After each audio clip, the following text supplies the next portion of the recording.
Okay, so let's proceed with further features.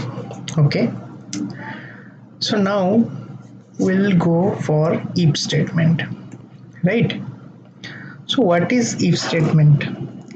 If statement is a condition block in Java. Condition block means, okay, I'll give you one example, right? So now here we saw this previous example. Now here suppose you have one requirement that suppose the value of a is 10. Now you have to print this statement only if the value of a is greater than 5, else you no need to print the value, right? So for that, to achieve that, you have to mention, you have to write a if block. So suppose if, and then you have to give two braces. Okay, now define your condition, that is if a is greater than 5. Okay, then what? Then you need to do some operation here, right? So this two braces, this is called if block. That means if this condition is true, then this block will be executed. So whatever you write code inside this block, it will be executed. Clear? What error I am getting? Okay,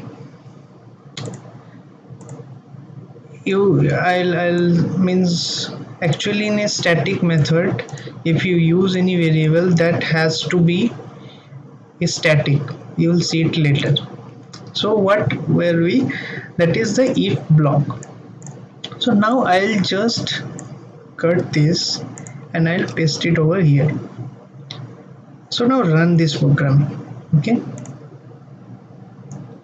see hello world has been printed because the value of a is 10. So it is checking this condition and it is printing this value. Now let's say it is 4.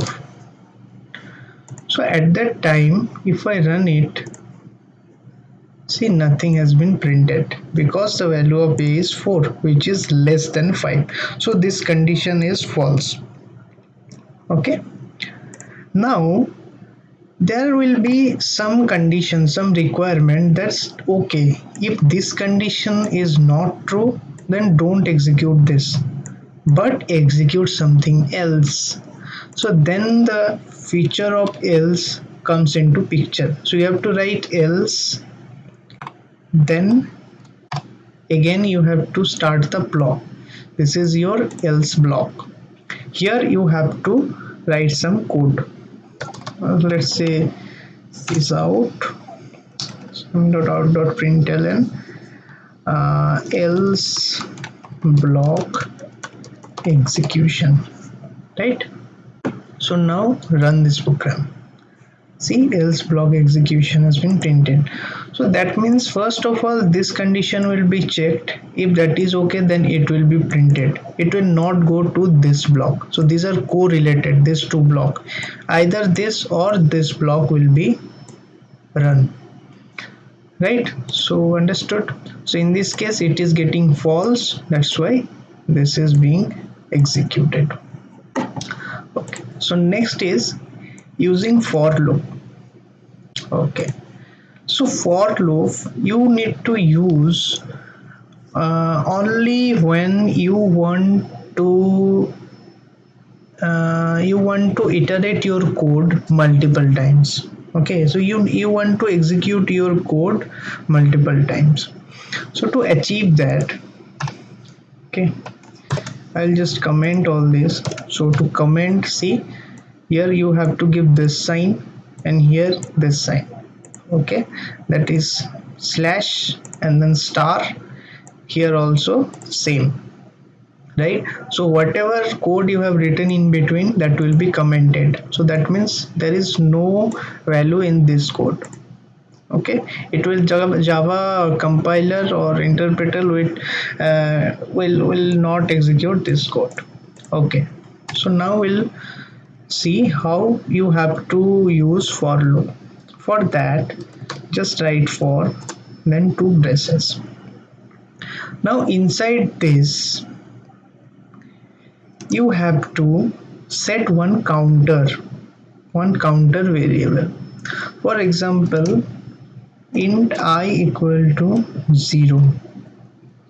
That means that start this loop with the value of I as 0 and execute it until and unless i's value is less than 10.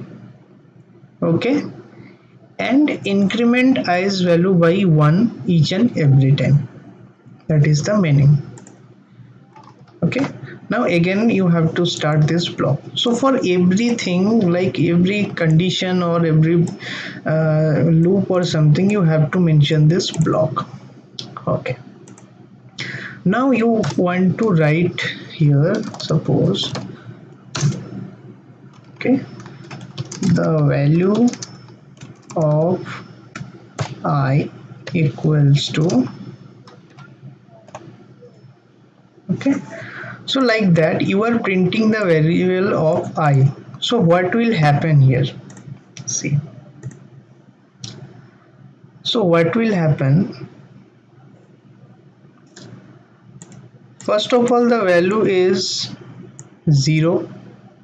Okay, i's value is 0. So first this is 0. Okay, and 0 is less than 10, right? 0 is less than 10. So that means this condition is true now. This is now true. So your system will execute this line. Okay, so that means system.out.println, it will be printed. It will print your the value of I, that is the value of I is, what is the value of I? 0.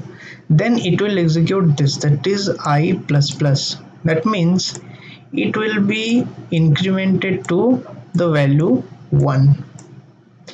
Now again the condition will be checked, this condition, that whether this is less than 10. Yes, 1 is less than 10. So that means this condition is being satisfied. So again I will print this line with the value of 1.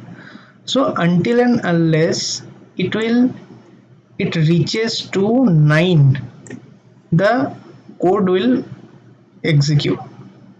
Okay, so once it is 9 and after that it is incremented to 10. Okay, so that means that now the condition is being filled, this condition, because it is not less than 10. So that means this code will not enter into this line. Okay, it will directly execute this line and then this line. So it will come over from the loop and it will print. Okay, so now let's see what happens. So let's see what happens. Now we'll just click on this. Oh sorry, we'll click on this. See, until and unless the value is 9, it is got printed. So that is the fundamental of for loop. So this is one operator, we'll see it later what operator we can have further, and we'll see for loop in detail as well. Like in your this is very common, like whenever you will code, it will be used very much, so you will see gradually. Okay, so now next is lexical issues, white space and case sensitive.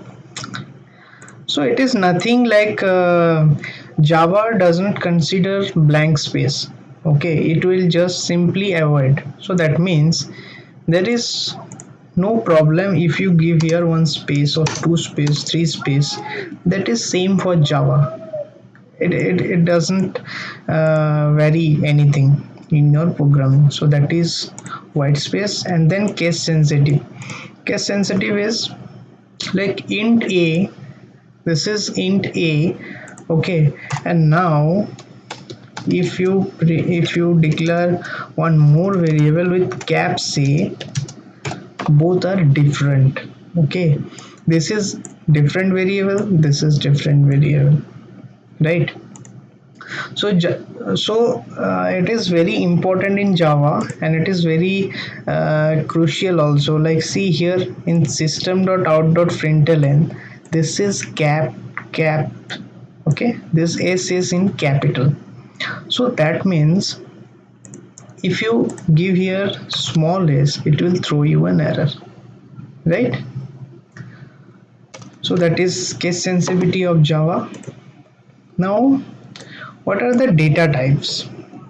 Okay, data types, these are primitive data types. We have total 8 primitive data types. Okay, so what are those? First of all, integer type. Now in integer type we have 4 kind of variables, data types. Okay, this is long, integer, short, and byte.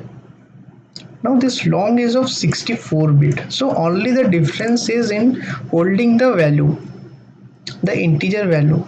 So it is of 64 bits, so it can hold a value of 2 to the power 64. Okay, to 2 to the power 64 minus 1, it can hold a value. That is the difference. So same 2 to the power 32 to 2 to the power 32 minus 1. So that is only the difference. Okay, now what is floating point number? Floating point number is also, there are two types of floating point numbers, float and double. Now if there is a decimal value, so to store such type of variable you have to use floating point number. Okay, and again the concept is same, it is all about the bit. Okay, now what is characters? You have to use this char. Now char is like simply if you need to store one single character. So for example,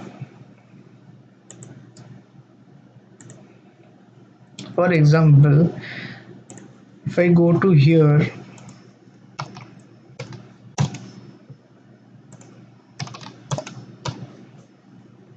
okay, if I go to here and declare one variable, that's char value equals to a, that means that the value of the value is a.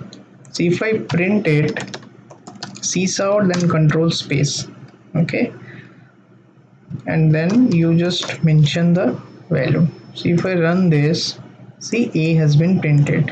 So to capture one single character, you have to use this char value. Now there is one magic. Now let's say sorry, I'll do it here. So value equals to suppose 65. Now this 65 is an integer value and it is an character type value. So what it will do, it will automatically typecast. Okay, that means you might have known that for each and every letter there is one ASCII value. So for the capital A, the ASCII value is 65. That means it is going to convert this value as an ASCII value and it will store A as an character. So if I run this now, see what happens. See, this is A, right? Now if I 66, it will print B. Understood? So that is character type. Now next is of Boolean type. What is of Boolean type? Okay. Now Boolean type is nothing but, okay. Now Boolean type is, it is condition. Okay. Boolean A equals to true or it can be false. So two values are available for boolean, either it should be true or it should be false. Now where you can use this, now suppose I am writing one block on if block, right, and I am printing the value, this one, I am printing this value. So now I'm giving here only a, that means I'm not mentioning any condition here like a is greater than 5 or something, then how it will treat. But here see, the value of a is true, so that means this condition is being considered as true, so it is going to print this. So if I run this, see, hello world is being printed. Now I can assign this value to false as well. Now in this case nothing will be printed because this condition is being failed, right? Okay, now what is next? Next is declaring and defining a variable. So there are two keyword, you can say, declare a variable and defining a variable. It is very easy. So that is, I am telling this int I. Okay, now what is int I stands for? It means that I is a variable which can contain an integer value, right?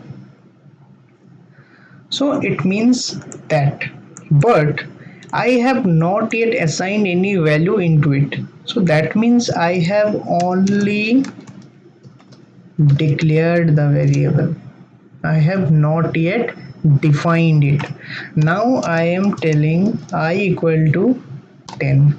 That's mean that I am assigning a value into I, one integer value.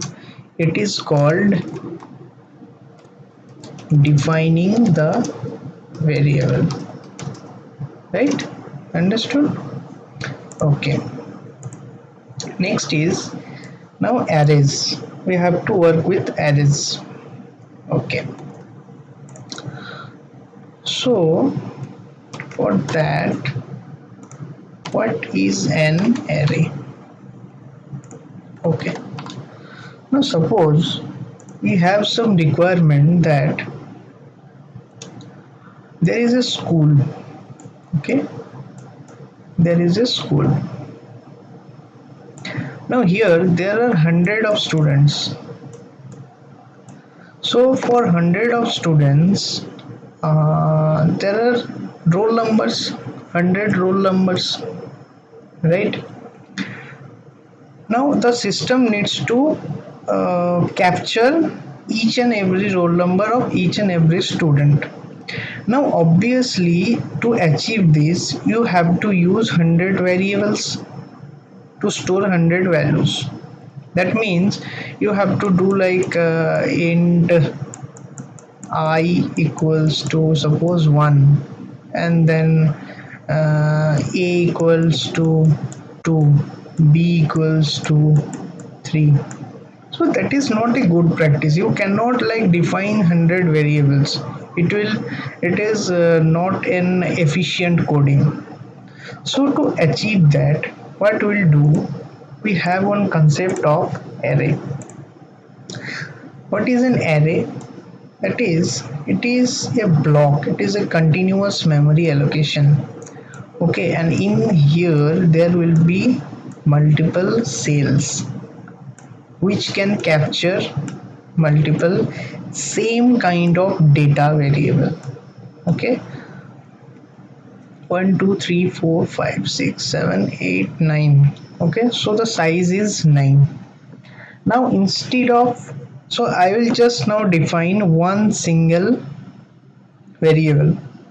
Okay, that is suppose a, this is your variable, and I have to define which kind of data it can hold. that is I am assigning that okay, only the integer kind of variable it can store. So it can store 2, 3, 10, 9, anything. And now to define it as an array, you have to use third braces. Okay. Okay. So this variable is an array which can hold integer type of value. Now you have to use one operator, that is new. What is new? New is an keyword for Java which will dynamically allocate your space, okay, in the memory.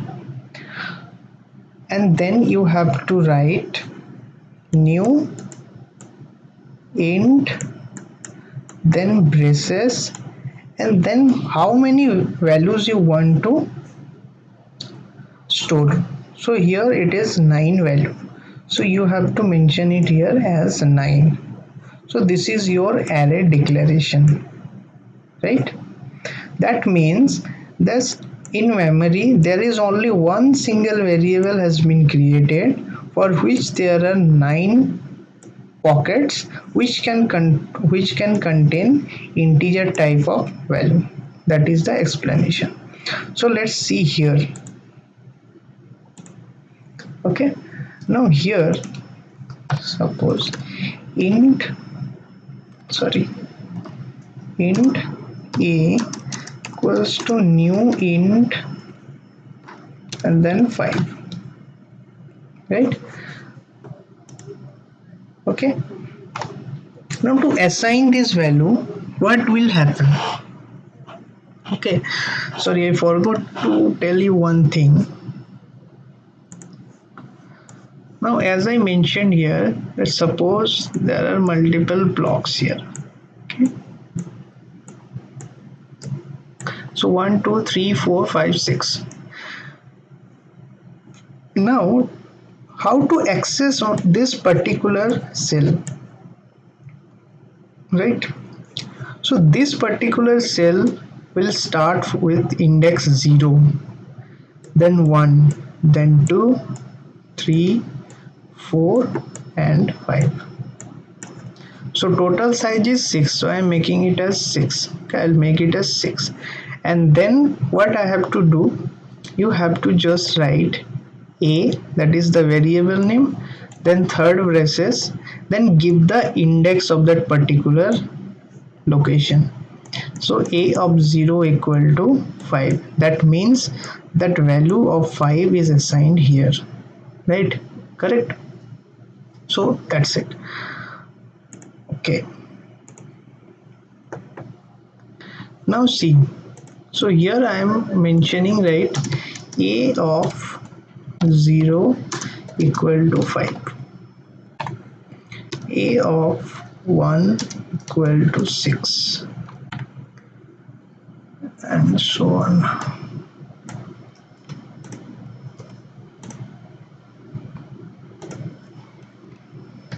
Two and then 3 and then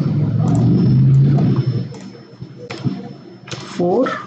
Okay, I am assigning some other value 23 and then for 54 12. Okay, now I have to print this. Now see here, there is one more magic. Okay, so see this out.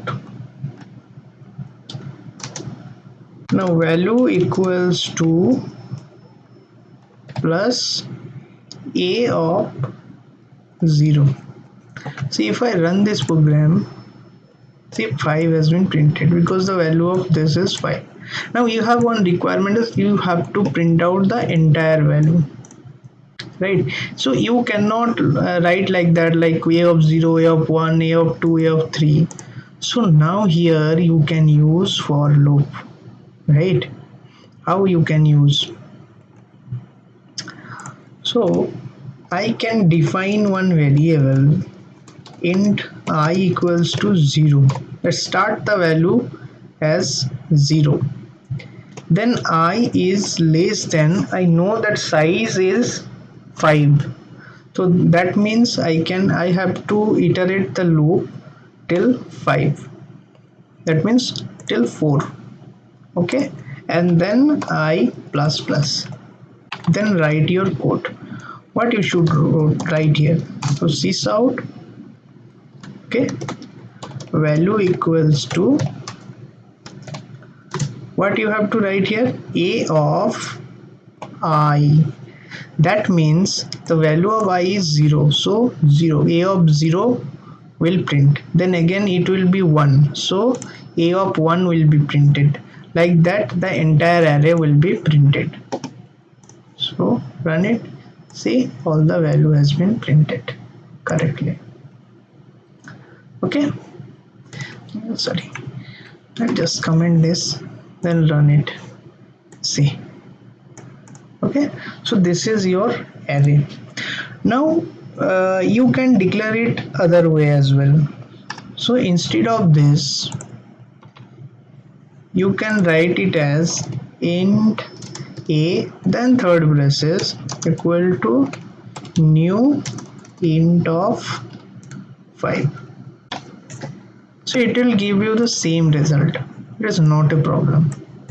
Okay, or else you can write it as int a equals to, then you can assign the value here. So 5, 6, 23, 54, 12.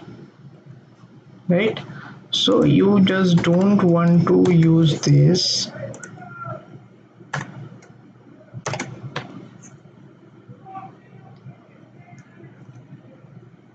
Sorry,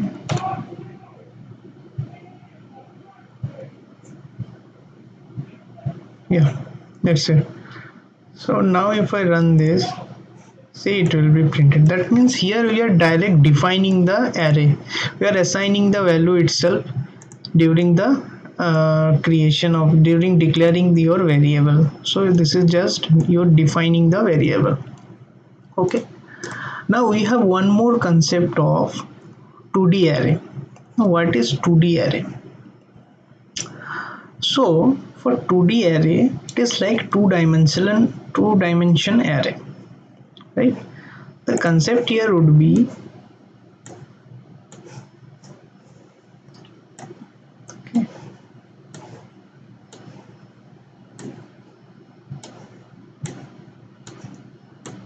right? So here you have 3 rows and you have 3 columns. Now this is 0 comma 0. Okay, this is 0 comma 1, this is 0 comma 2. So instead of only single index, you have to use 2 index here to access one particular cell. That is your two-dimensional array. Else everything is same. So let's take an example. Okay, now I am defining here one 2D array. It is int, then you have to use this sign. This is the syntax. You have to use 2 double braces. You can mention one single variable, that name that is same only. Now new int, and then you have to give the row number first and then the column number. So 3 of 3, right? And instead of this, you have to assign the value as 0 of 0 equals to 5, right? Like that. So I am just making it as simple, so that, okay, a of 0 0, then a of 0 1 equals to 6, then a of 0 2 equals to 8, right? So this is what you have defined. Now the value, that is one row and 3 column, so you have mentioned the value. Now here in the for loop, okay, as because you know that there is one single row only, so you can use a of 0 here. So a of 0, then I will vary, so a of 0 0 0 1 0 2. Okay, so you can print here as, sorry, exception in thread when array index, oh sorry, okay, it should be less than 3. See, the value has been printed. Okay, now what if I have multiple rows? Let's check this. Okay, now this is 2, so I'll just print this, sorry, I'll just assigning the value, I'll change this 1, this is also 1, this is also 1, and the value is suppose 45 and 23 56. Okay. Sorry. Sorry. Now how will you print this now? You cannot use this as 0 because it can be 0 and 1 also. So to achieve that, you have to use nested for loop. Okay, nested for loop, that means a for loop under a for loop, right? So here you will define one more for loop for int j equals to 0, j is less than, now see, this I will denote your row and this j will denote your column. Okay, now this is less than 2 because you have only 2 row, so 0 row and 0th row and first row, so it will be less than 2. And what about the column? You have 3 columns. Okay, so it will be less than 3 because 0 1 2, and then again j plus plus, and then start the block of this for loop. So you understand? So first of all, okay, how it will be executed? First of all, it will be executed, so that means the value of I equals to 0, right?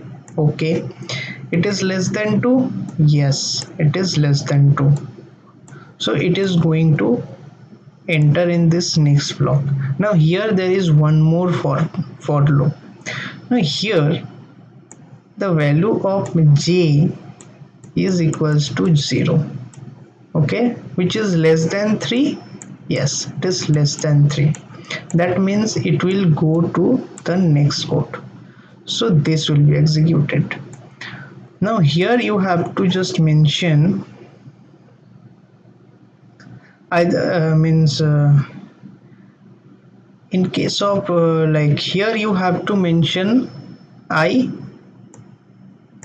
okay, and here you have to mention j, okay. So what is the result? That is a of 0 comma 0. Okay, now the execution is here, okay, at this point. Now it will go to this loop, it will not go to this loop because it is under this loop, so j will be incremented to 1, and 1 is less than 3, right? Yes, so it is yes, so again it is going to execute this line, okay, this particular line. Now what is the result? That is, instead of I value is 0 and the value of j is now 1, right? So it is like 0 of 1, right?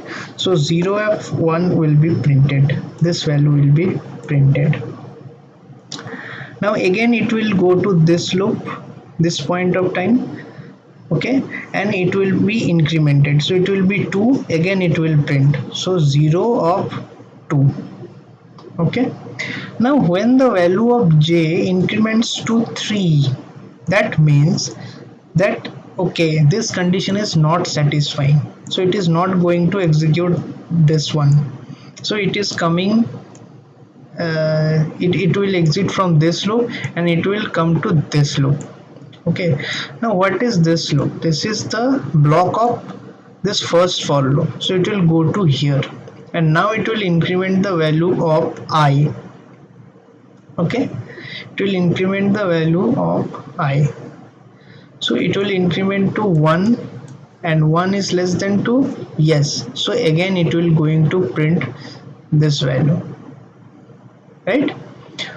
So instead of 0 0 0 1 0 2, now it will be 1 of 0 and 1 of 1 and 1 of 2, because the value of the I has been incremented here. So let's see, let's run this. See here, I'll mention I and then J. Let's run this.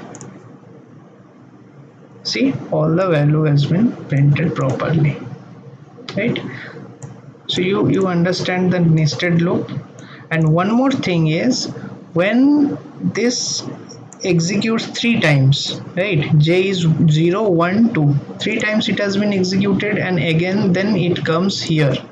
Okay, then execution comes to here and the value of I becomes 1. 1 is less than 2, yes, again it will be executed. Then when it will execute this code, again the J will be initialized to 0. That means the value of J will be 0 again. What was the value of J before that? It was 3 because it exited from here, so that means the value of the J was 3. But as because I am initializing here, again this value will be initialized.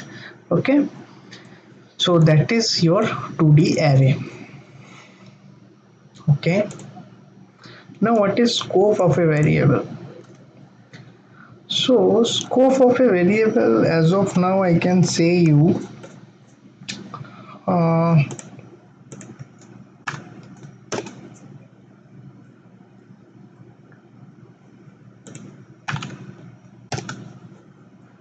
okay, I can say you, now see, suppose there is one variable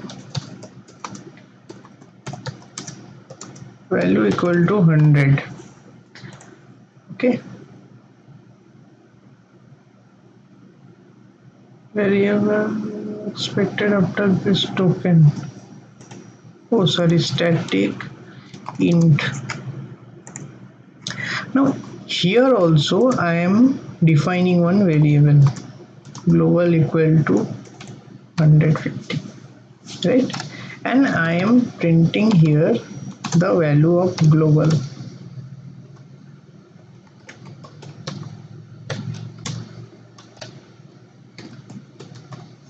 So what it should print? Let's see.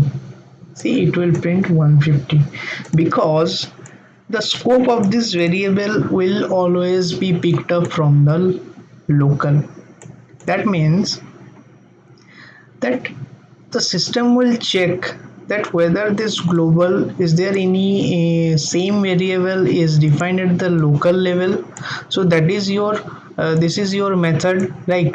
And this is your method block. This entire block is your method block. So any variable defined under this will, within this block, will get the priority, so that will be printed first.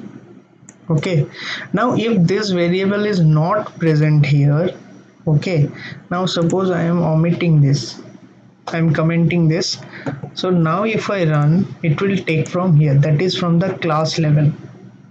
So to understand this, okay, I am creating one more method here, public static void print value. Okay, now here I am just printing global in print equals to global, right? So let's see what happens. Oh, sorry, I have not yet called this. Okay, okay. You will understand it later, but as of now, I'm just showing you what is scope of the variable. See, global in print equal to 100. So that means when you are printing here, you cannot see means any such variable named as global under this particular block. So that means it has to take the value from class level, because this both the methods are part of this class. That means you have to take this is the global scope. Now when there is one same kind of variable with same name has been defined locally, then it will get priority. So here when it comes, it is printing 150, right? So that is your scope of the variable. Anything means anytime local will get priority. Okay, okay. So as of today, that's it. In the next session we'll go further, okay, with some other features. We'll see class methods, some operators like plus plus. I showed you that plus plus that is incremented by one. There are some other important operators are there. Then some complex if loop or if statement structure, okay, and gradually we'll go into more deeper. Okay, so for today, yeah, thank you.